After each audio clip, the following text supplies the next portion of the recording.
सो IPL 26 की retention list आ गई है एंड जो प्लेयर्स एक्सपेक्टेड थे कि रिलीज होंगे उनको ही रिलीज किया गया है। Yet there are some interesting and shocking releases जिसके ऊपर बात करते हैं।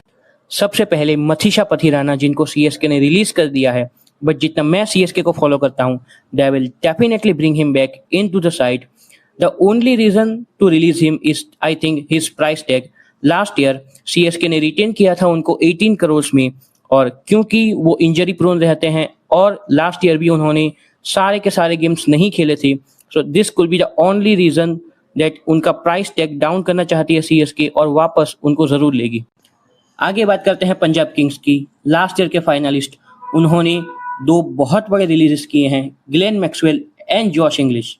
ग्लेन मैक्सवेल का समझ में आता है क्योंकि अगर 2014 और 2021 सीजन को हटा दे तो आईपीएल में मैक्सवेल वाली इनिंग कभी आई ही नहीं है, तो शायद उनको रिलीज करना बनता भी था। और अगर जॉश इंग्लिश के बारे में बात करें तो reports are saying that Ricky Ponting ने कहा है कि जॉश इंग्लिश शायद पूरे सीजन में अवेलेबल ना रह पाए, तो इसीलिए शायद पंजाब ने उनको रिलीज कर दिया है। अब अगर बात करें दिल्ली कैपिटल्स की तो उन्होंने भी दो बहुत बड़े रिलीजेस किए हैं, Jack Fraser McGurk and Faf du Plessis. और अगर फाफ डू प्लेसिस की बात करें तो इसी साल ऐसे T20 एंड एमएलसी में फाफ डू प्लेसिस ने 2 से 3 सेंचुरीज मारी है। So form and fitness are never the concern for Faf du Plessis. So honestly ये मेरी समझ से बाहर है कि उनको क्यों रिलीज किया गया है दिल्ली कैपिटल से। और अगर ये रीजन है कि Delhi Capitals are looking for their future players, so Jack Fraser is a future player for Delhi Capitals, but उनको भी रिलीज कर दिया गया है। सो ये पर्सनली मेरी समझ से बाहर है। So what do you guys think about this? Let me know in the comment section.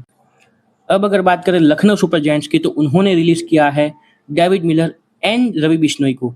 And personally मुझे लगता है कि दोनों बहुत अच्छे रिलीजेस हैं, बिकॉज डेविड मिलर का ना सेम टू सेम सिनेरियो है ग्लेन मैक्सवेल वाला, कि उनकी अगर 1 या 2 सीजन छोड़ दिए तो वैसी परफॉर्मेंस कभी आईपीएल में आई ही नहीं है, तो उनका रिलीज होना भी बनता था।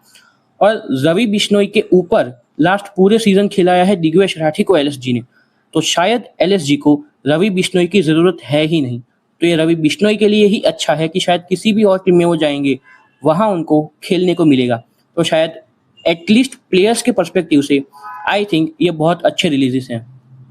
अब बात करते हैं सबसे इंटरेस्टिंग या शॉकिंग रिलीज की, दैट केकेआर ने रिलीज कर दिया है आंद्रे रसल को।